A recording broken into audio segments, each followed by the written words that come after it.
প্রিয় বন্ধুরা, আসসালামু আলাইকুম। আমি পড়ছিলাম মাসুদ রানা সিরিজের একটি বই, নাম সেই কুয়াশা, প্রথম খণ্ড। শুরু করছি ষষ্ঠ অংশ। প্রয়োজন হলে ল্যাব অ্যানিমেলের উপর টেস্টিং চালাবেন। যুক্তিসঙ্গত প্রস্তাব, আমার কোনো আপত্তি নেই। গুড। সোফায় বসে পড়ল রানা।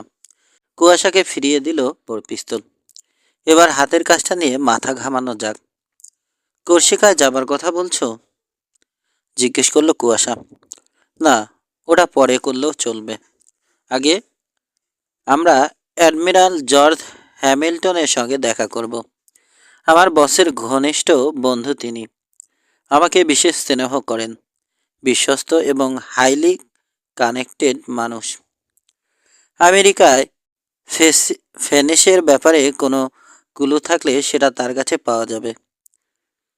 নোমার ডিরেক্টরের কথা বলছো? ভুকুটি করল কুয়াশা।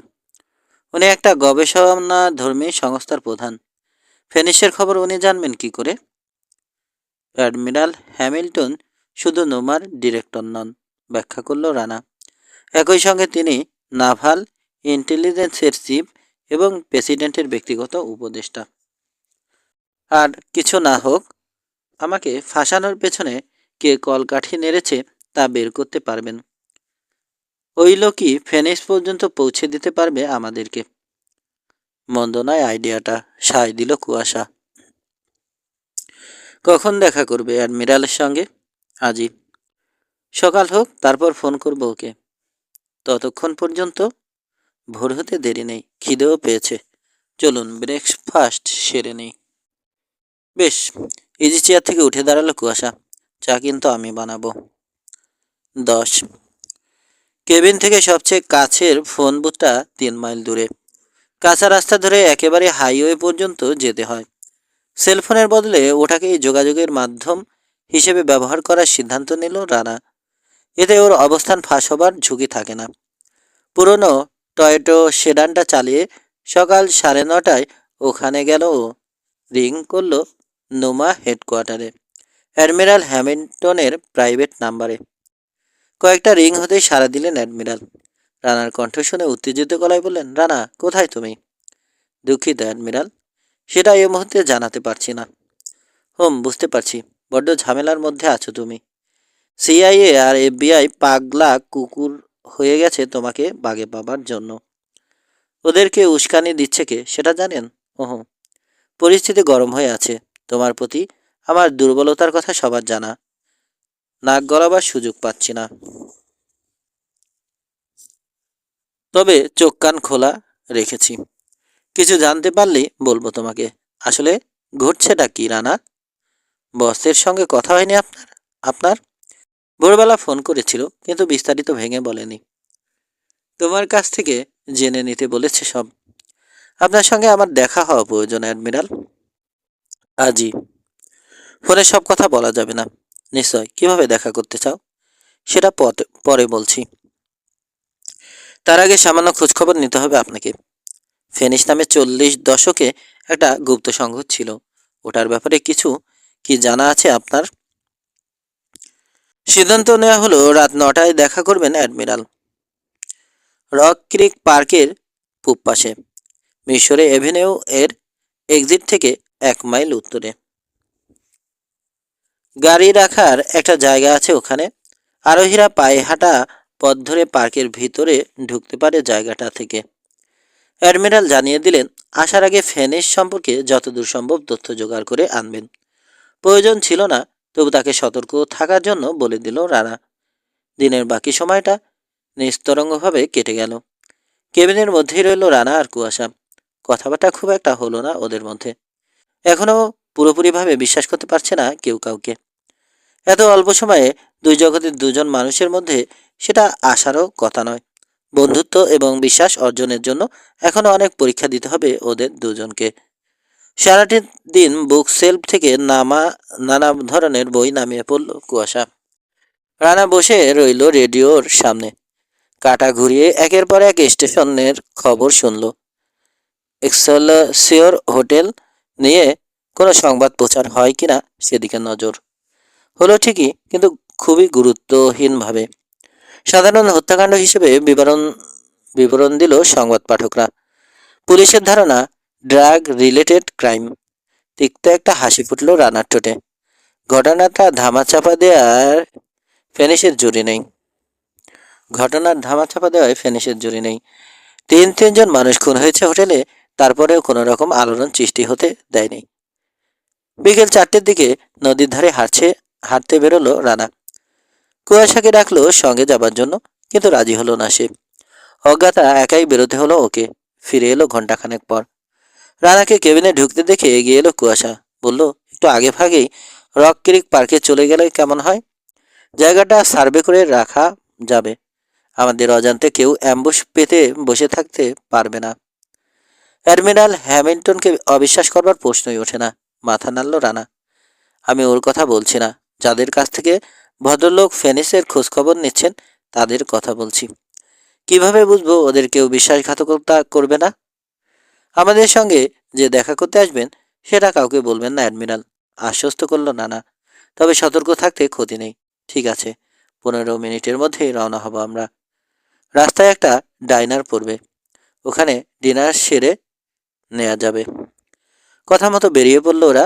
লম্বা পথ পাড়ি দিয়ে 7:30 নাগাদ পৌঁছলো রক ক্রিক পার্কের সীমানায়, পার্কিং এরিয়ায়। জায়গাটা শূন্য, আর কোনো যানবাহন নেই। গাড়ি থেকে নেমে পার্কের ভিতর ঢুকে পড়ল দুজনে। দুভাগ হয়ে গিয়ে আশপাশের অনেকখানি এলাকা ভালো মতো তল্লাশি করলো, তবে কোনো মানুষের দেখা পেল না। আজ সন্ধ্যায় বেশ ঠান্ডা পড়েছে। সম্ভবত এ কারণে পার্কের সৌন্দর্য উপভোগ করতে আসেনি কেউ। 1 ঘন্টা পর পূর্ব নির্ধারিত একটা স্পটে আবার মিলিত হলো দুজনে। রিপোর্ট দেওয়ার ভঙ্গিতে কুয়াশা জানালো, কিচ্ছু দেখিনি আমি, পুরো এলাকা একেবারে ফাঁকা। হুম, আমারও একই কথা। ঘড়ির লিউমিনাস ডায়ালে চোখ বোলালো রানা। 8:30 বেজে গেছে। আমি গাড়ির কাছে যাচ্ছি, আপনি এখানেই থাকুন। অ্যাডমিরালের প্রথমে আমি কথা বলবো, তারপর সংকেত দেব আপনাকে। কিভাবে? পার্কিং লট এখান থেকে অন্তত 200 গজ দূরে। ম্যাচ জ্বালবো একটা। Good idea. পার্কিং এরিয়ার দিকে হাঁটতে শুরু করলো রানা। 9টা বাজার 2 মিনিট বাকি থাকতেই হাইওয়ে এক্সিট ধরে বেরিয়ে আসতে দেখা গেল অ্যাডমিরাল হ্যামিল্টনের লেমাজিনকে। ধীরগতিতে পার্কিং এরিয়ায় ঢুকলো বিশাল গাড়িটা। রানার গাড়ির 20 ফুট তফাতে পৌঁছে থেমে গেল। ড্রাইভিং সিটে সোফার আছে দেখে একটু ততস্থ হয়ে গেল রানা। একজন সঙ্গী নিয়ে এসেছেন অ্যাডমিরাল। তবে মানুষটাকে চিনতে পেরে কেটে গেল ভয়। নাম চার্লি, প্রাক্তন মেরিন সার্জেন্ট। অ্যাডমিরাল হ্যামিল্টনের সঙ্গে গত 10 বছর ধরে আছে। শুধু সোফার নয়, নৌমা চিপের ব্যক্তিগত দেহরক্ষীও সে। রানার সঙ্গে ভালো পরিচয় আছে। সৎ এবং বিশ্বস্ত বলেই তাকে জানে রানা। ছায়ার আড়াল থেকে বেরিয়ে এলো রানা, এগিয়ে গেল লিমাজিনের দিকে। ড্রাইভিং সিট থেকে নেমে পিছনের দরজার কাছে গেল চার্লি। হাতে একটা ফ্ল্যাশ লাইট রয়েছে তার। এক মুহূর্তের জন্য সেটা জেলে আলো ফেললো এগোতে থাকা ছায়ামূর্তির মুখে। তারপর আবার নিভিয়ে ফেললো। ভালো করেই চেনে সে রানাকে। হ্যালো চার্লি, কাছে গিয়ে বলল Rana. Nice to meet you, mister Rana. মুখে সৌজন্যসূচক হাসি ফুটিয়ে বলল চার্লি। অনেক দিন পর দেখছি আপনাকে। হ্যাঁ, nice to meet you. Admiral আপনার জন্য অপেক্ষা করছেন। পিছনের দরজা খুলে ধরল চার্লি। জানি, একটা কথা, কয়েক মিনিট পর গাড়ি থেকে নেমে আমি একটা ম্যাচ জ্বালবো। ওটা আসলে সংকেত। পার্কের ভিতর থেকে আরেকজন এসে যোগ দেবে আমাদের সঙ্গে। কোনো অসুবিধে নেই। অ্যাডমিরাল আমাকে জানিয়েছেন আপনারা দুজন থাকবেন এখানে। আমি আসলে তোমার সিগারেট খাওয়ার অভ্যাসের কথা বলছি চার্লি। আমি বেরোনোর আগে সিগারেট ধরিও না। ম্যাচ জ্বলতে দেখলে ভুল সংকেত পাবে আমার সঙ্গী। অ্যাডমিরালের সঙ্গে একান্তে কিছুটা সময় চাই আমার। আমি যে সিগারেট খাই সেটা মনে আছে আপনার? একটু অবাক হয়ে বলল চার্লি। স্মরণ শক্তি বটে। সতর্ক করে দিয়ে ভালো করেছেন। আমি সত্যিই একটা ধরাবার কথা ভাবছিলাম। সরি, একটু অপেক্ষা করতে হবে বলে লিমাজিনের পিছনের সিটে উঠে পড়ল রানা। হাত দিয়ে টেনে বন্ধ করে দিল দরজা। গম্ভীর মুখে বসে আছেন অ্যাডমিরাল হ্যামিল্টন। হাতে জ্বলন্ত সিগার। ওকে দেখতে পেয়ে চোখ দুটো একটু উজ্জ্বল হলো। হাত মেলালেন আন্তরিক ভঙ্গিতে। আর ইউ ওকে মাই সান? রানার ঘাড়ের ব্যান্ডেজ দেখতে পেয়ে জিজ্ঞেস করলেন অ্যাডমিরাল। সিরিয়াস কিছু না, জানালো রানা। তারপর বিব্রত কণ্ঠে যোগ করলো, সরি অ্যাডমিরাল, আপনাকে আবার ঝামেলায় ফেলে দিয়েছি। কিসের ঝামেলা? দুদিন পর পর এক একটা বিপদে পড়ি আর সাহায্য চাই আপনার। নিশ্চয় খুব বিরক্ত হন আপনি। কি যে বলো না, আমার জন্য, নোমার জন্য, এমনকি সারা দুনিয়ার জন্য তুমি অতীতে যত কিছু করেছ তার তুলনায় তোমার জন্য কী বা করতে পেরেছি আমি? থাক, বাদ দাও ওসব। কাজের কথা এসো। কুয়াশা কোথায়? পার্কের ভিতরে অপেক্ষা করছে, আমি সিগন্যাল দিলে আসবে। চারপাশে নজর রাখছো? খানিক আগে পুরো এলাকা তল্লাশিও চালিয়েছি আমরা। ওসবের কোনো দরকার ছিল? আপনার ফোনে আড়ি পাতা হতে পারে, রিস্ক নিতে চাইনি আমরা। আমার টেলিফোনে কেউ আড়ি পাততে পারে না রানা, স্পেশালি এনক্রিপ্টেড লাইন ওটা। তাও সতর্ক থাকা ভালো না? এবার কাজের কথা। কিছু জানতে পেরেছেন আপনি ফেনিস সম্পর্কে? সিটে হেলান দিয়ে সিগারেট টান দিলেন অ্যাডমিরাল। না এবং হ্যাঁ। না বলছি এই অর্থে যে গোটা আমেরিকার কোনো ইন্টেলিজেন্স নেটওয়ার্কের গত 50 বছরের ডেটাবেজে সংঘটার উল্লেখ নেই। প্রেসিডেন্ট আমাকে গ্যারান্টি দিয়েছেন এর, তাকে বিশ্বাস করি আমি। ফেনিসের কথা শুনে উনি বরং চমকে গেছেন। চাইছিলেন ব্যাপারটা তদন্ত করার জন্য এখনই ব্যবস্থা নিতে। আমি বুঝিয়ে শুনিয়ে নিরস্ত করেছি তাকে। যদি প্রেসিডেন্টের ঘনিষ্ঠ কেউ সত্যি ফেনিসের চর হয়ে থাকে, তাহলে তার জীবন সংশয় দেখা দেবে। এ মুহূর্তে ও ধরনের ঝুঁকি নেওয়া যায় না। আমার ব্যাপারে কিছু বলেছেন প্রেসিডেন্টকে? চেষ্টা করেছি বলার, কিন্তু সুবিধে করতে পারিনি। এফবিআই নাকি অকাট্য প্রমাণ পেয়েছে তোমার অপরাধের।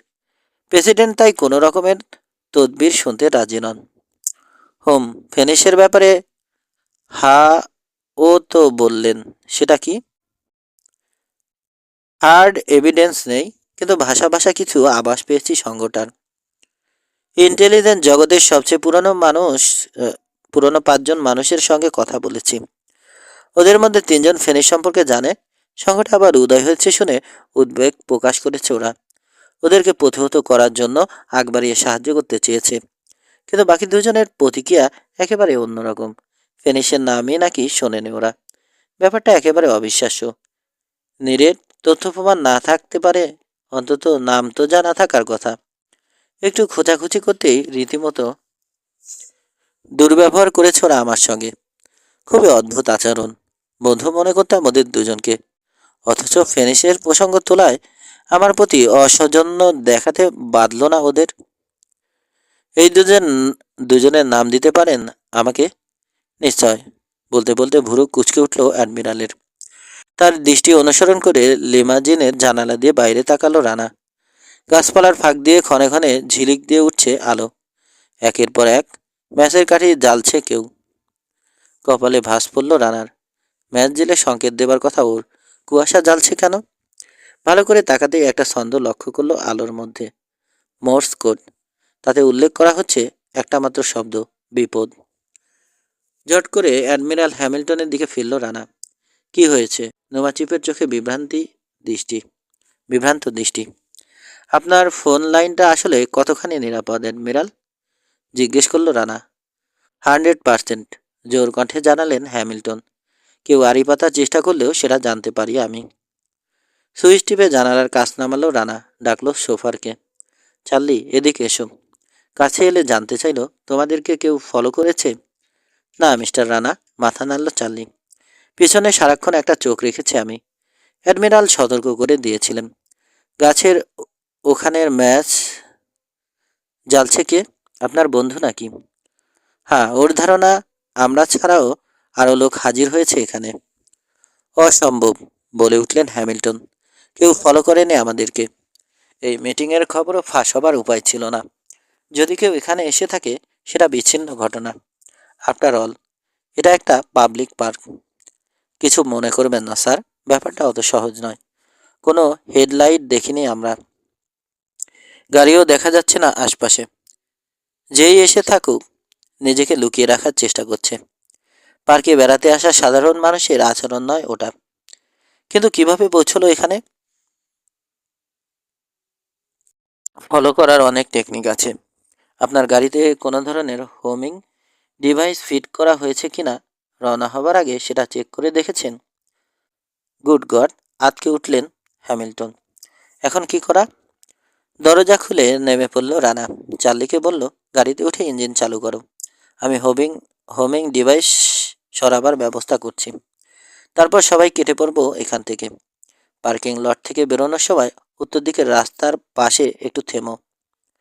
আপনার বন্ধুর কি হবে? ওর জন্যই থামতে বলছি।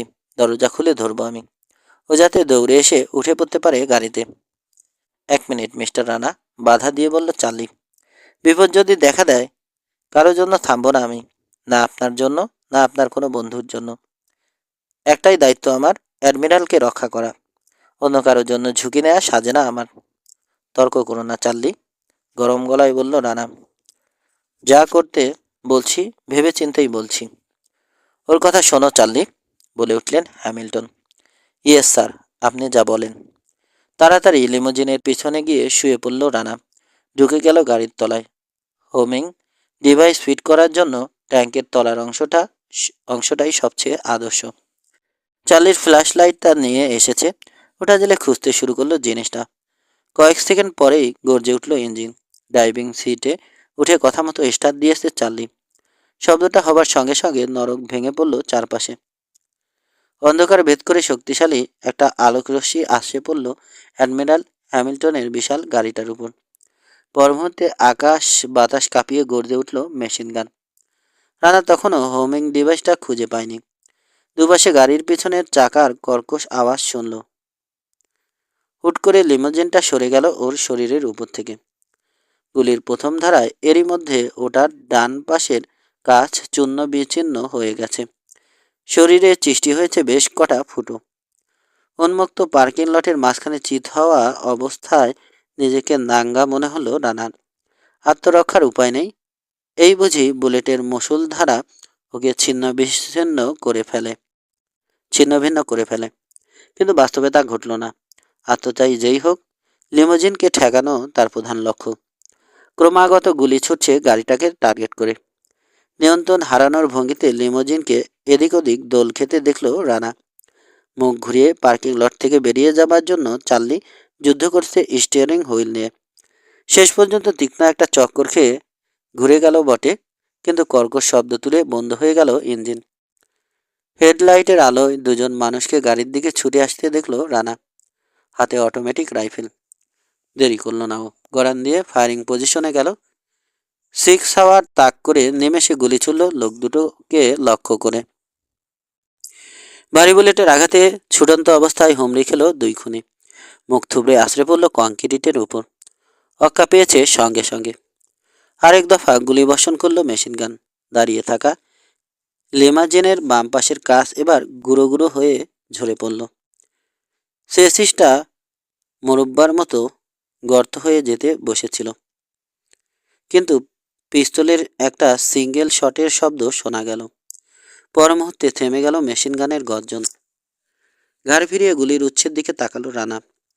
কুয়াশা ছুটে আসছে ওদিক থেকে। চেঁচিয়ে বলল, ব্যাটাকে ঘায়েল করেছে আমি রানা। তবে আরও লোক আছে ওদের। আমাদের গাড়িটা নিয়ে এসো। পালাতে হবে আমাদেরকে। ওর কথার সত্যতা প্রমাণের জন্যই যেন দূর থেকে ভেসে এলো উত্তেজিত চেঁচামেচির আওয়াজ। একটা গাড়ির ইঞ্জিন জ্যান্ত হয়ে উঠল কোথাও। ফ্যাল ফ্যাল করে বিধ্বস্ত লিমোজিনের দিকে তাকালো রানা। Admiral Hamilton. কি অবস্থা ওর? রানার মনের কথা পড়তে পারছে কুয়াশা। বলল, আমি দেখছি অ্যাডমিরালকে, তুমি গাড়ি নিয়ে এসো। দুদিকে ছুটল দুজনে। কুয়াশা লিমোজিনের দিকে, রানা ওদের গাড়ির দিকে। কপাল ভালো, ওটা এখনো অক্ষত আছে। ইঞ্জিন চালু করে সবেগে আগে বাড়ল। ব্রেক কষল লিমোজিনের পাশে এসে। খুলে দিল দরজা। লিমোজিন থেকে ধরাধরি করে অ্যাডমিরাল হ্যামিল্টনকে বের করে আনলো কুয়াশা আর চার্লি। জ্ঞান হারিয়েছে লুমা চিপ। সারা শরীর রক্তাক্ত। গুলি লেগেছে নিঃসন্দেহে। আঘাত কতটা গুরুতর তা বোঝা যাচ্ছে না। বিস্ময়ের ব্যাপার হলো চার্লি অনেকটাই অক্ষত। ভাঙা কাছের টুকরোয় শরীরে বিভিন্ন জায়গায় কেটে যাওয়া ছাড়া আর কিছু হয়নি।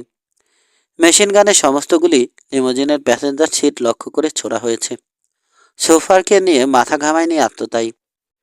গাড়ির পিছনের সিটে অ্যাডমিরাল সহ চার্লিকে উঠিয়ে দিল কুয়াশা। নিজে বসলো রানার পাশে। নিচু গলায় বলল, মুভ।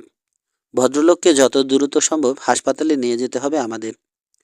ঘাড় ফেরাল রানা। আর ঠিক সময় ঝোপঝাড় ফুরে পার্কিং লটে বেরিয়ে এলো দুটো মার্সিডিস।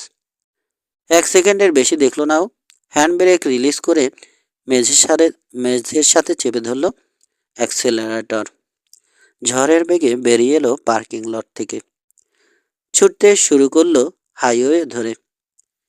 বাম দিকের রিভারভিউ মিররে তাকালো রানা। মার্সিডিস দুটো পিছু নিয়েছে মাত্র 300 মিটার দূরে ওগুলো। পর মুহূর্তে দৃশ্যটা চুরমার হয়ে গেল। এক ঝাঁক বুলেট ছুটে এসে আয়নার কাজ গুড়িয়ে দেয়। মেঝের সাথে সেটে থাকো, চার্লির উদ্দেশ্যে চিৎকার করলো রানা। সিটের সামনে মেঝের উপর অ্যাডমিরালকে নিয়ে কুণ্ডলি পাকালো চার্লি। আহত মানুষটাকে দুহাতে জড়িয়ে ধরে রেখেছে। সামনের সিটে কুকড়িয়ে যতটা সম্ভব ছোট হয়ে গেছে কুয়াশা। এটা টপ স্পিড কত জানতে চাইল। পুরনো আমলের টয়োটা, 80-90-এর উপরে যাওয়া যাবে বলে মনে হচ্ছে না, জবাব দিল রানা। কেন, পিছনের ওগুলো কি? ঝট করে ঘুরল কুয়াশা। দরজার উপর ঝুঁকে উকি দিল পিছনে। সামনে থেকে দেখে ঠিক বোঝা যাচ্ছে না কোন মডেলের মার্সিডিস, তবে সম্ভবত 300 SDSL diesel, turbo charged diesel. ঘন্টায় 220 কিলোমিটার ছুটতে পারে। পায়ের চাপ দিয়ে মেঝের সাথে সেটে ধরল রানা। ক্লাস গিয়ার বদলে 5 নম্বরের দিল। নাগালের বাইরে থাকার চেষ্টা করব। আপনি গুলি ছুড়ে ওদেরকে পিছাতে বাধ্য করুন। মাথা ঝাঁকিয়ে জানালা দিয়ে শরীর বের করে দিল কুয়াশা। এক ঝাঁক গুলি ছুড়ল একটা মার্সিডিসকে লক্ষ্য করে। মাজল থেকে মাত্র 5টা বুলেট বেরোলো। অ্যামুনিশন ক্লিপ খালি হয়ে গেছে। আরেকটা ক্লিপের সন্ধানে পকেটে হাতড়াতে শুরু করলো, কিন্তু পেল না। ছোটাছুটির সময় নিশ্চয় পড়ে গেছে পার্কে। আমার অ্যামুনিশন শেষ, জানালো। এক হাতে সিক সাওয়ারটা বাড়িয়ে ধরল রানা। গুলিতে কাজ হচ্ছে? হ্যাঁ, কিন্তু ওরা পাল্টা গুলি করছে না কেন বুঝতে পারছি না। বোধহয় অ্যামুনিশন বাঁচাচ্ছে। ওহো, আমাদেরকে মাঝখানে রেখে স্যান্ডউইচ তৈরি করতে চাইছে, বলল রানা, যাতে মিস না করে। রাস্তার দিকে চোখ, তবে মাথার ভিতর পালানোর পথ খোঁজার কাজ চলছে দ্রুত। বুঝে শুনে ফায়ার করুন। স্পায়ার ক্লিপ নেই আমার কাছে। চার্লি, তোমার কাছে পিস্তল আছে? ছড়ি মিস্টার রানা, জানালো অ্যাডমিরালের সোফার কাম দেহরক্ষী। তাড়াহুড়োয় আমারটা লিমোজিনের গ্লাভস কম্পার্টমেন্টে ফেলে এসেছি। কি করা যায় তাহলে? জিজ্ঞেস করলো কুয়াশা। আসার আগে এই এলাকার ম্যাপ স্টাডি করে এসেছে রানা। স্মরণ করলো কি দেখেছে। বলল, সামনে একটা স্কি রিসোর্ট পড়বে। টেইল পাবো রাস্তার পাশে। স্কি রান এর চূড়ায় উঠে গেছে। পিছনের ওদেরকে যদি কিছুটা সময় আটকে রাখা যায়, তাহলে জঙ্গলের ভিতর ঢুকে যেতে পারবো। গাছপালার ভিতর দিয়ে বেশি জোরে ছুটতে পারবে না ওরা। হয়তো পালাতে পারবো ওদেরকে ফাঁকি দিয়ে। হাইওয়েতে থাকলে বাঁচার কোনো আশা নেই। সামনে কত দূর? পরের বাঁকের কাছাকাছি। কিন্তু হাইওয়ে ছাড়লে আমাদের স্পিডও কমবে, বলল কুয়াশা। উল্টো বিপদ দেখা দেবে না তো? এর চেয়ে ভালো কোনো আইডিয়া থাকলে বলতে পারেন। পিছন দিকে তাকালো কুয়াশা। মাত্র 75 মিটার দূরে শত্রুরা। দূরত্ব প্রতি মুহূর্তে কমছে। বুঝতে পারলো আর কোনো বিকল্প নেই। কাজ ঝাঁকিয়ে বলল, ঠিক আছে রানা, তোমার প্ল্যানই ফলো করব আমরা। গাড়িকে একটা সরল রেখায় ধরে রাখো। আমি দেখছি ওদের কতটা ক্ষয়ক্ষতি করা যায়। 11। খোলা জানালা দিয়ে ঊর্ধ্বাঙ্গের প্রায় পুরোটাই বের করে দিল কুয়াশা।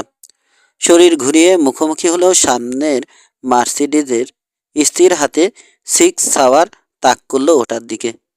নিশানা ঠিক করেই গুলি ছুটতে শুরু করলো যন্ত্রের মতো।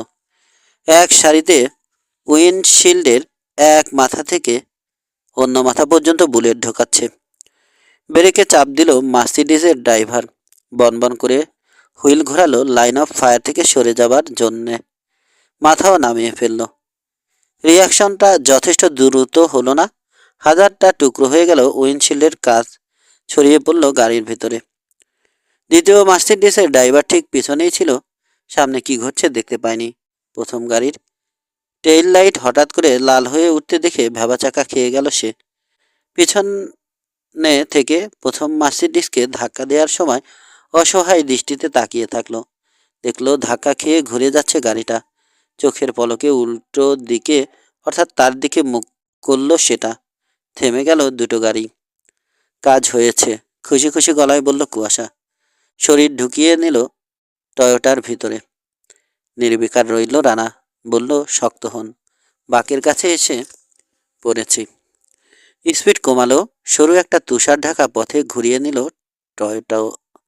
টয়োটাকে টয়োটোকে। পথটা আঁকাবাঁকা, একের পর এক সরু বাঁক, তারপর আবার চওড়া হয়ে শেষ পর্যন্ত পৌঁছেছে পাহাড়ের চূড়ায়। পিচ্ছিল অমসৃণ পথ। ভারী গাড়িটাকে এগিয়ে নিয়ে যেতে ইঞ্জিনের উপর খুব ধকল যাচ্ছে। স্প্রিংবহুল চেসিস ঝাঁকি খাচ্ছে অনবরত। একবার ডান, পরক্ষণে বামে কাত হয়ে পড়ছে টয়োটা ঘন ঘন। হঠাৎ একবার প্রচণ্ড ঝাঁকি খেল গাড়ি। রানার মনে হলো চারটে চাকাই শূন্যে লাফ দিয়েছে। মাটিতে নামার পর একদিকে এত বেশি কাত হয়ে গেল প্রায় উল্টে যাচ্ছিল। ওদের ভাগ্যের জোরে সিধে হলো আবার। 6 মিনিট পর জঙ্গলটাকে পেছনে ফেলে এলো ওরা। রাস্তার দুধারে এখন বড় বড় বোল্ডার আর গভীর তুষার। বনেটের ভিতর থেকে বাষ্প উঠছে। আগেই দেখেছে রানা। টেম্পারেচার গজের কাঁটাও উঠে গেছে হট লেখা ঘরে। গাড়ির অবস্থা কাহিল। কুয়াশা জানালো যে কোনো মুহূর্তে ভেঙে পড়তে পারে। আরো বড় বিপদ দেখা দিয়েছে, শুকনো গলায় বলল কুয়াশা। পিছনের বন্ধুরা ফিরে এসেছে। এত ব্যস্ত ছিল রানা, অনুসরণকারীদের খবর রাখার সময় পায়নি। দুর্ঘটনা সামলে নিয়ে দুটো মার্সিডিসে আবার নতুন উদ্যমে টয়োটাকে ধাওয়া শুরু করেছে। গাড়ি ফিরে পিছন দিকে তাকাবারও অবসর পেল না ও। এক ঝাঁক বুলেটের আঘাতে গুড়িয়ে গেল রিয়ার উইন্ডো। সামনের উইন্ডশিল্ড ফুটো করে বেরিয়ে গেল ঝাঁকটা। চোখের সামনে 3টে ফুটো দেখতে পেল রানা। কিনারাগুলো এবড়ো থেবড়ো। ধ্যাত, বিরক্ত কণ্ঠে বলল কুয়াশা। চুলের কাটার মতো তীক্ষ্ণ একটা বাঁক নিল রানা। গাড়ি সিধে করার সময় চুরি করে তাকালো ধাওয়ারত মার্সিডিসগুলোর দিকে। দৃশ্যটার মধ্যে বিপদের উপাদান যথেষ্ট পরিমাণেই রয়েছে। সামনের মার্সিডিস এঁকে বেঁকে ছুটে আসছে। টয়োটার চাকা তুষারের উপর গভীর গর্ত তৈরি করেছে। সেই গর্তের ফাঁদে পড়ার কোনো ইচ্ছে নেই ড্রাইভারের। উন্মাদের মতো সারাক্ষণ হুইল ঘোরাচ্ছে সে। প্রতিটি বাঁকে পিছলে রাস্তা থেকে সরে যাওয়ার ঝুঁকি নিতে দ্বিধা করছে না। যা দেখলো মোটেও খুশি হতে পারল না রানা। মাঝখানের দূরত্ব দ্রুত কমছে। ওরা মাত্র 50 মিটার পিছনে। পছন্দ হলো না অটোমেটিক রাইফেল হাতে লোকটাকেও। সামনের মার্সিডিসের ভাঙা উইন্ডশিল্ডের ফাঁক দিয়ে ব্যারেল বের করে ওদের দিকে লক্ষ্য স্থির করার চেষ্টা করছে সে। গেট ডাউন, চেঁচালো রানা। হুইলের নিচে মাথা লুকান। ড্যাশবোর্ডের কিনারা দিয়ে কোনো রকমে দেখতে পাচ্ছে সামনের রাস্তা। হুইলের নিচে মাথা লুকালো। ড্যাশবোর্ডের কিনারা দিয়ে কোনো রকমে দেখতে পাচ্ছে সামনের রাস্তা। কথাটা মুখ থেকে বেরোতে যা দেরি, টয়োটার গায়ে আঘাত করলো এক ঝাঁক বুলেট। গাড়ির ট্যাঙ্কের ডালা ছিন্নভিন্ন হয়ে উড়ে গেল। পরের ঝাঁকটা ফুটো করলো ছাদকে। নিজের অজান্তেই মাথা আরো নামিয়ে নিল রানা। পিছনের দরজা থেকে ছিটকে বেরিয়ে গেল কবজাগুলো। দরজাটা উড়ে গেল বাতাসে ডানা মেলে। একটা গাছের সাথে ঘষা খেল টয়োটা। বৃষ্টির মতো ঝরল কাচের টুকরো। গা জ্বালাপোড়া অনুভব করলো রানা। উপলব্ধি করলো ভাঙা কাচের আঘাতে কেটে গেছে শরীরের বিভিন্ন জায়গা। কুয়াশারও একই দশা। সবাই ঠিক আছেন? চেঁচিয়ে জিজ্ঞেস করলো। আমাদের নিয়ে মাথা ঘামিও না, উত্তেজিত গলায় বলল কুয়াশা। ড্রাইভিংয়ে মন দাও। টয়োটার রেডিয়েটর থেকে বাষ্প এবার সশব্দ প্রতিবাদ জানাচ্ছে। ইঞ্জিনের শক্তি কমছে, টের পেল রানা। সামনে শেষ ভাগ, তারপর চূড়া। গাড়িটাকে ঘোরানোয় মন দিল। পিছনের বাম্পারে প্রায় সেটে আছে প্রতিপক্ষরা। অতিরিক্ত উত্তাপে ইঞ্জিনের বেয়ারিংগুলো চিৎকার করছে। আরও এক ঝাঁক বুলেট বাম দিকের পিছনের ফেন্ডার গুড়িয়ে দিল, চ্যাপ্টা করে দিল টায়ারটাকে। টয়োটার পিছনের অংশ রাস্তা থেকে নেমে যেতে চাইছে। ধরে রাখার জন্য হুইলের সাথে যুদ্ধ করছে রানা। দুপাশে অসংখ্য বোল্ডার, গাড়ি ধাক্কা খেলে ছাতু হয়ে যাবে আরোহীরা। হুডের নিচ থেকে নীল ধোঁয়া বেরোতে দেখে রানা বুঝল মারা যাচ্ছে টয়োটা। রাস্তার কিনারায় পড়ে থাকা একটা পাথরকে এড়াতে পারেনি ও। ওয়েল প্যানে খোঁচা লাগায় গর্ত তৈরি হয়েছে ইঞ্জিনের নিচ থেকে। ঝরঝর করে ঝরছে তেল। ওয়েল প্রেশার গজ দ্রুত শূন্যের ঘরে নেমে এলো। পাহাড় চূড়ায় পৌঁছানোর আশা ত্যাগ করাই ভালো। পিছলানো চাকা নিয়ে সামনের মার্সিডিজ শেষ বাঁকটা ঘুরতে শুরু করলো। টয়োটার হুইল শক্ত করে ধরে অনবরত ঘোরাচ্ছে রানা। ধাওয়ারত শত্রুদের চেহারায় উল্লাস কল্পনা করতে পারল। তারা বুঝে ফেলেছে পালানোর কোনো উপায় নেই শিকারের। চারদিক উদ্ভ্রান্তের মতো তাকিয়ে আশ্রয়ের কোনো সন্ধান দেখল না রানা। পা সম্বল করে কোথাও বেশি দূর যাওয়ারও প্রশ্ন ওঠে না। রাস্তার একদিকে তুষার আর বোল্ডার, আরেকদিকে ঝপ করে নেমে গেছে গভীর খাদ। মাঝখানে সরু রাস্তায় আটকা পড়েছে ওরা। ইঞ্জিন অচল হয়ে পড়ছে। একেবারে দাঁড়িয়ে পড়ার আগেই ঘটে যাবে যা ঘটার। মরিয়া হয়ে উঠল রানা। গায়ের জোরে যত দূর যায় চেপে ধরল অ্যাক্সেলারেটর। বিড়বিড় করে ডাকলো সর্বশক্তিমানকে।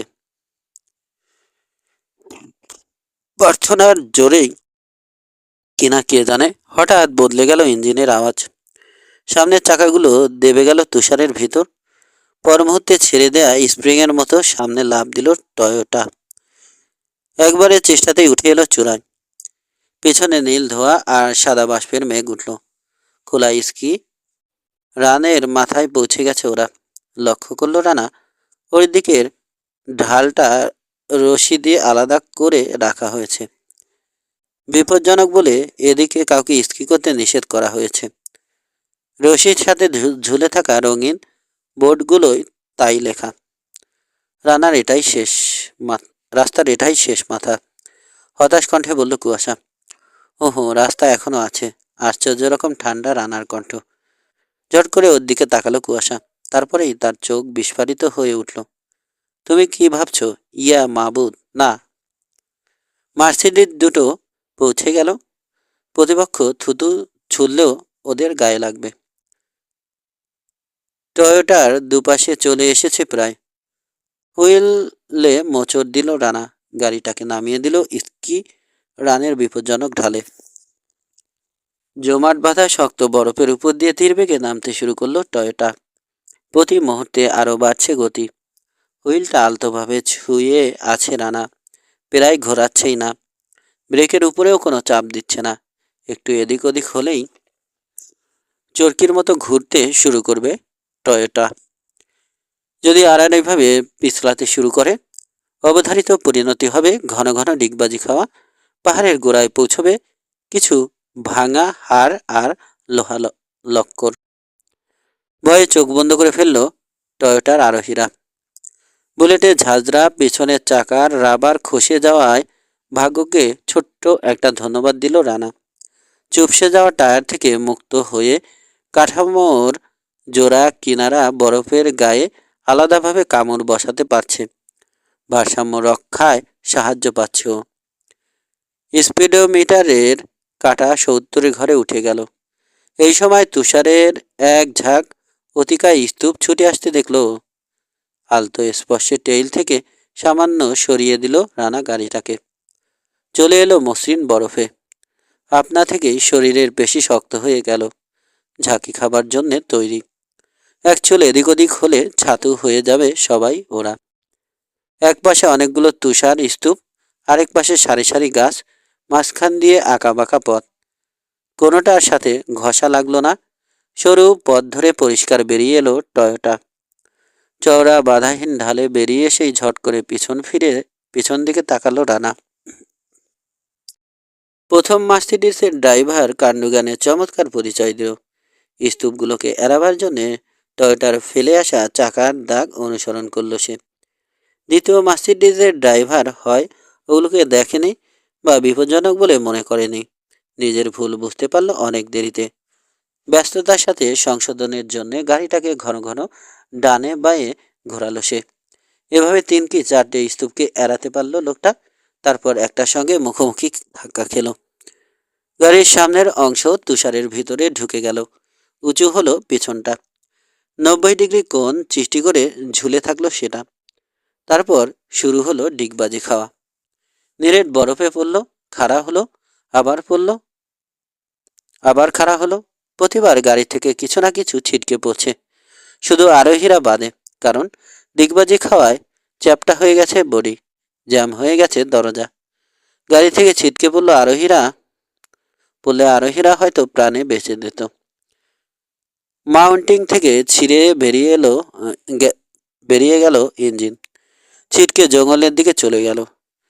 চাকা, ফ্রন্ট সাসপেনশন, রিয়ার ড্রাইভ ট্রেন এক এক করে সবগুলো চেসিস থেকে বেরিয়ে ঢালবে সবেগে নামতে শুরু করলো। একটা খতম, খুশি খুশি গলায় বলল কুয়াশা। Good job Rana. খুশি হবার কিছু নেই, দাঁতের দাঁত চেপে বলল রানা। সামনে তাকান। চমকে উঠল কুয়াশা।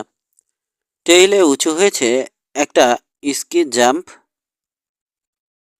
নেমেছে 100 মিটার দূরে। তুষার ঢাকা র্যাম্প ঠিক কোথায় পাহাড়ের গায়ে মিশেছে দেখার অবসর নেই রানার। কোনো রকম ইতস্তত না করে স্টার্টিং ড্রপ অফের দিকে টয়োটার মুখ ঘোরালো। লাভ দেবে না? তাজ্জব কুয়াশা প্রশ্ন করল। শক্ত হয়ে বসুন, নিয়ন্ত্রণ হারিয়ে ফেলতে পারি।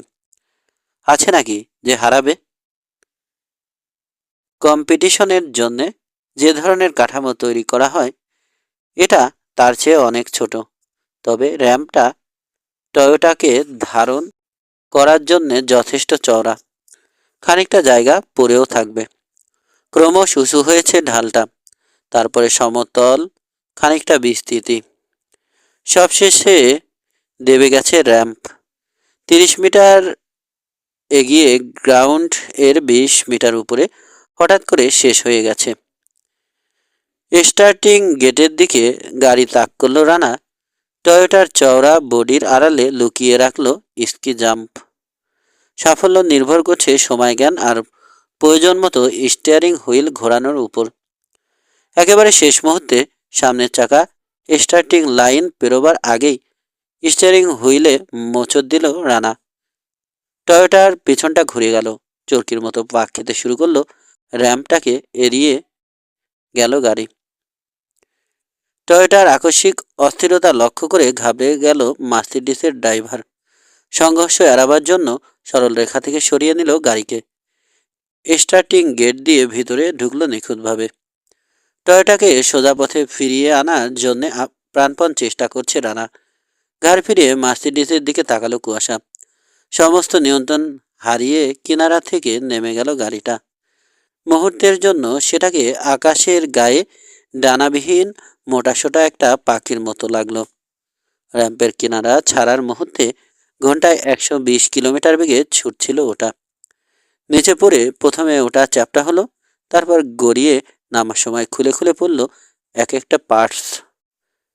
পাইন গাছের সারিতে ধাক্কা খাওয়ার আগেই আরোহীরা সবাই ভর্তা হয়ে গেছে।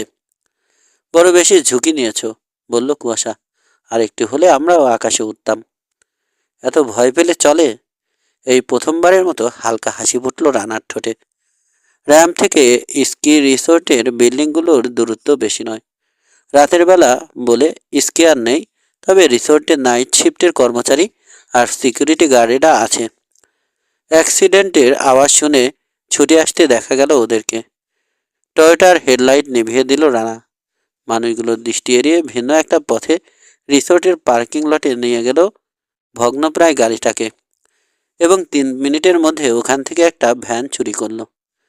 সবাই দুর্ঘটনায় আহতদের সাহায্য করতে চলে গেছে। কাজটাতে কাজটাতে বাগড়া দেবার মতো কেউ আর নেই। ভ্যানে করে অ্যাডমিরালকে নিয়ে নিকটস্থ হাসপাতালে পৌঁছতে লাগলো মাত্র 10 মিনিট। এমার্জেন্সির নার্সেরা যখন নোমার চিপকে স্ট্রেচারে তুলে তাড়াহুড়ো করে ভিতরে নিয়ে যাচ্ছে, তখন চার্লির হাত টেনে ধরল রানা। বলল, আমরা যেতে পারবো না ওখানে। তুমি বাকিটা সামলাতে পারবে তো? নিশ্চয়, বলল সোফান। ধন্যবাদ মিস্টার রানা, আপনি আর আপনার বন্ধু আমার প্রাণ বাঁচিয়েছেন। সম্ভবত অ্যাডমিরালেরও। তাই যেন হয়, বিড়বিড় করল রানা। অ্যাডমিরাল হ্যামিল্টনকে নিয়ে দুশ্চিন্তায় মুখ শুকিয়ে গেছে। তুমি যাও। হাত মিলিয়ে হাসপাতালের ভিতরে চলে গেল চার্লি। ডাক্তাররা কতদূর কি করতে পারবে জানে না, বলল কুয়াশা। কিন্তু ওখানে ভদ্রলোক নিরাপদ নন। খুনিরা এ পর্যন্ত চলে আসতে পারে। জানি, বলল রানা। পকেট থেকে সেলফোন বের করে ডায়াল করলো নোমার ডেপুটি চিফ জর্জ রেডক্লিফের নাম্বারে। সংক্ষেপে জানালো কি ঘটেছে। শেষে যোগ করলো, অ্যাডমিরালকে সরিয়ে নিতে হবে আপনার। গোপন কোথাও কোনো জায়গায়। কাকপক্ষেও যেন টের না পায় সেটা কোথায়। আমি এখনই ব্যবস্থা নিচ্ছি রানা, বললেন রেডক্লিফ। 10 মিনিটের মধ্যে হাসপাতালে আমাদের নিজস্ব সিকিউরিটি পৌঁছবে। অ্যাডমিরালের দায়িত্ব এখন আমার। তুমি শুধু খুঁজে বের করো এসব কারা ঘটালো। আমি কথা দিচ্ছি মিস্টার রেডক্লিফ, প্রতিশোধ নেব এর। বিদায়। হাসপাতালের সামনে থেকে সরে এলো রানা। কুয়াশা ভ্যানে চড়ে ফিরে চলল ওদের কেবিনের দিকে। অনেকক্ষণ কোনো কথা হলো না দুজনের মাঝে। শেষে নীরবতা ভেঙে কুয়াশা বলল, আমি বুঝতে পারছি না ওরা আমাদের খোঁজ পেল কিভাবে। অ্যাডমিরাল হ্যামিল্টনের কাছ থেকে আমাদের খবর ফাঁস হবে না বলে গ্যারান্টি দিয়েছিলে তুমি। না, হয়ওনি। তা হয়ওনি, বলল রানা। ওর গাড়িতে সম্ভবত হোমিং ডিভাইস ফিট করে রেখেছিল ওরা। অ্যাডমিরালের পিছু পিছু যেভাবে হাজির হলো, তাতে অমনটাই মনে হয়। ফেনিসের ব্যাপারে খোঁজখবর নিয়েছেন আজ সারাদিন। নিশ্চয় নজরে পড়ে গেছেন ওদের। ওরা তাই ডিভাইস লাগিয়ে রেখেছিল লিমাজিনে। হোমিং ডিভাইস তুমি দেখেছো? খোঁজার চেষ্টা করেছিলাম, কিন্তু সময় তো পেলাম না। আর কোনো ব্যাখ্যা থাকতে পারে না? বাঁকাসুরে বলল কুয়াশা। যন্ত্রের বদলে কাজটা তো মানুষেরও হতে পারে। নিজের উপর গুলি চালানোর জন্য বুঝি খুনিদের ডেকে এনেছেন অ্যাডমিরাল? ওদের 1 নম্বর টার্গেট ছিলেন উনি, লক্ষ্য করেননি? অ্যাডমিরাল না, ওর সোফারের কথা বলছি আমি। একটা গুলিও লাগেনি ওর গায়ে। ব্যাপারটা অস্বাভাবিক না? গুলি আমাদের গায়েও লাগেনি, যুক্তি দেখালো রানা। ওটা সে ভাগ্যের ব্যাপার। খামাখা চার্লিকে সন্দেহ করার কোনো মানে হয় না। ও অ্যাডমিরালের অনেক পুরনো লোক। কি জানি, আমার মনটা খুঁতখুত করছে। অবাক হচ্ছি না, কাউকেই বিশ্বাস করেন না আপনি। সেজন্যই আজও বেঁচে আছি, গম্ভীর কণ্ঠে বলল কুয়াশা। যাকগে, অ্যাডমিরালের পিছনে যেভাবে লেগেছিল ওরা, তাতে তো মনে হলো উনি কোনো গোপন খবর জেনে গেছেন। তোমাকে বলতে পেরেছেন কিছু? ফেনিসের সঙ্গে কানেকশন থাকতে পারে এমন দুজন সন্দেহজনক লোকের নাম বলতে চেয়েছিলেন, পেরে ওঠেননি। তার মানে আমেরিকায় কোনো কুলু পাবার সম্ভাবনা শেষ। কর্সিকাতেই যেতে হবে আমাদের। ও, আর কোনো পথ নেই। মাথা ঝাঁকালো রানা। যেখানে ফেনিসের শুরু, সেখান থেকেই শুরু করতে হবে তদন্ত। যাব আমরা কর্সিকায়, তবে একসঙ্গে নয়। একসঙ্গে থাকলে ঝুঁকি বাড়বে। দুদিকে ছড়িয়ে পড়লে আমাদেরকে ট্র্যাক করা কঠিন হয়ে যাবে শত্রুদের জন্য। ভালো প্রস্তাব, সায় দিল কুয়াশা। কর্সিকার ঠিক কোথায় যেতে হবে তা জানেন? দ্বীপের দক্ষিণ পূর্ব অংশে, পোর্তো ভেসিওর সামান্য উত্তরে। খোঁজ নিয়েছি আমি। ওখানেই কাউন্ট গিলবার্তো বারেমের জমিদারি ছিল।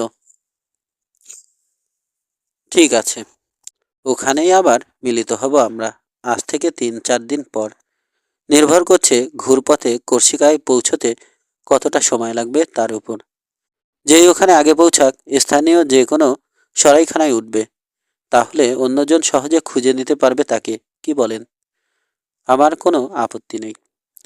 আমেরিকা থেকে বেরোবার সমস্ত ব্যবস্থা আছে তো আপনার? নাকি সাহায্য লাগবে? না, সেটা দরকার নেই, বলল কুয়াশা। ওসব অ্যারেঞ্জমেন্ট করাই আছে আমার। তোমারও নিশ্চয় আছে। হ্যাঁ। আবার নীরবতা নেমে এলো ভ্যানের ভিতর। রানা হঠাৎ বলল, কুয়াশা, এই প্রথম তোমাকে ব্যাপারটা নিয়ে সিরিয়াস হতে দেখছি আমি। না হয়ে উপায় নেই কুয়াশা, শান্ত গলায় বলল রানা। অ্যাডমিরাল হ্যামিল্টনকে খুন করার চেষ্টা করেছে ফেনিস, আমার পিতৃসম একজন মানুষকে। এরপর আর চুপ করে থাকা যায় না। ডক্টর ইভানো ভিসো অমনে একজন মানুষ ছিলেন আমার কাছে, কুয়াশা বলল। আশা করি আমার আবেগটা এবার তুমি বুঝতে পারছো। পারছি। বস্তু ভুল করেছে ওরা, তার উপযুক্ত প্রতিফলও পাবে। আসুন প্রতিজ্ঞা করি, ওদেরকে জড়সহ উপড়ে ফেলবো আমরা, আপনি আর আমি। রানার কাঁধে হাত রাখলো কুয়াশা। ঠিক এই কথাটা ভেবেই তোমার সাহায্য চেয়েছি আমি। আমার জগতে স্বাগতম রানা। 12। এক গুয়ের মতো উঁচু উঁচু ঢেউয়ের সারির বুক চিরে মন্থর গতিতে এগোচ্ছে কাঠের তৈরি পুরনো এক ফিশিং বোট। প্রবল আক্রোশে তাকে ঠেকাতে চেষ্টা করছে রুদ্ধ সাগর। চাবুকের মতো আঘাত হানছে খোলের এখানে ওখানে। ক্ষণে ক্ষণে নোনা পানির ঝাপটায় ভিজে যাচ্ছে বোটের সর্বাঙ্গ। পাটাতনের উপরে মাছ ধরা জাল নিয়ে ব্যস্ত জেলেদের সারা শরীরে এখন লবণের প্রলেপ। ভোরের বাতাসে হিহি করে কাঁপছে ওরা। মাছ ধরার এই কার্যক্রমের সঙ্গে যোগ দেয়নি একজন মাত্র মানুষ। দড়ি টানছে না সে, জাল বা বসি ধরছে না, যোগ দিচ্ছে না জেলেদের সাপ সাপান্ত কিংবা সস্তা রসিকতাতে। তার বদলে হুইল হাউজের ভিতরে একটা চেয়ার পেতে বসে আছে সে। এক হাতে থার্মোস ভরা কফি, অন্য হাতে একটা জ্বলন্ত সিগারেট। মাঝে মাঝে অন্যমনস্ক ভঙ্গিতে টান দিচ্ছে। পরনে নোংরা ছেঁড়া পোশাক। ইতালিয়ান কিংবা ফ্রেঞ্চ পেট্রোল বোট উদয় হলে সহজে মিশে যেতে পারবে জেলেদের সঙ্গে, অন্যথায় ওকে নিজের মতো থাকতে দিতে হবে। এমনটাই চুক্তি হয়েছে বোটের লোকজনের সঙ্গে। আপত্তি করেনি কেউ। কাজটার জন্য নামহীন এই আগন্তুক 1 লাখ লিরা দিচ্ছে। ক্যাপ্টেন পাবে বাড়তি 10,000। গরিব জেলেদের জন্য এ অনেক টাকা। সান ভিনসেনজোর এক পিয়ার থেকে মানুষটাকে তুলে নিয়েছে ওরা। পরদিন ভোরে কোর্সিকার উদ্দেশ্যে রওনা হবার কথা ছিল, কিন্তু আগন্তুকের নির্দেশে মাঝরাতেই ইতালির উপকূল ত্যাগ করেছে বোটটা। জেলেদের জানা নেই রহস্যময় এই আরোহীর নাম মাসুদ রানা। সিগারেটটা শেষ হয়ে এসেছে। পায়ের তলায় পিষে ওটাকে নেভালো রানা। শেষবারের মতো কফিতে চুমুক দিয়ে থার্মোসের মুখ বন্ধ করলো। তারপর আড়মোড়া ভাঙলো উঠে দাঁড়িয়ে। বেরিয়ে এলো হুইল হাউস থেকে। রাতভর অত্যাচারের পর এই প্রথম কিছুটা শান্ত হয়ে এসেছে সাগর। কুয়াশার মাঝ দিয়ে আবছাভাবে দেখা যাচ্ছে তর্তর রেখা। বিরূপ প্রকৃতিকে পরাস্ত করে বেশ ভালোই এগিয়েছে বোট। ক্যাপ্টেনের মতে খুব শীঘ্রই দেখা পাওয়া যাবে সলেন জারার। তার 1 ঘন্টা পর সেন্ট লুসি আর পোর্তো ভেচিওর মাঝামাঝি জায়গায় ওকে নামিয়ে দিতে পারবে তারা। ঝামেলার কোনো সম্ভাবনা নেই। পাথুরে উপকূলের মাঝে প্রচুর ইনলেট আছে, বেশিরভাগই নির্জন। ওর যে কোনো একটায় সবার অলক্ষ্যে ঢুকে পড়তে পারবে বোট। হুইল হাউসের ভিতর থেকে নিজের হ্যাবার স্যাক নিয়ে এলো রানা, ঝুলালো পিঠে।